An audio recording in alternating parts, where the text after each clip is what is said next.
આ Electra ES આવ્યું છે BS6 ગાડીની અંદર આપણે કાર્બોરેટરમાં કન્વર્ટ કરવાનું છે BS3માં, કારણ કે આ ગાડીમાં ટોટલ બોડીમાં પ્રોબ્લેમ છે, ફ્યુલ પંપમાં પ્રોબ્લેમ છે અને એક આ O2 સેન્સરમાં પ્રોબ્લેમ છે. તો કસ્ટમરની રિક્વાયરમેન્ટ પ્રમાણે આપણે આ ગાડીને પ્રોપર BS3માં કન્વર્ટ કરવાની છે.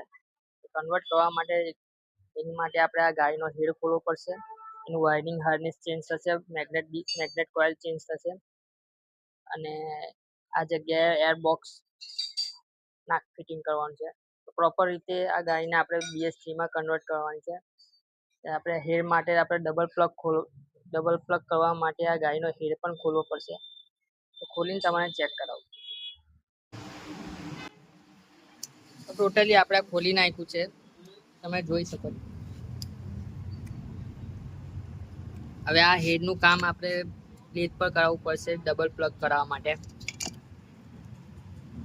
આપણે એને પ્લેટ વર્ક માટે મોકલીશું, બાકી આપણે નાખીશું અને ટોટલી કામ થયા પછી વિડીયો. આ છે આ ગાડીનું વાયરિંગ કરીશું અને ઓકે ને તમારે પછી વિડીયો નાખીશું.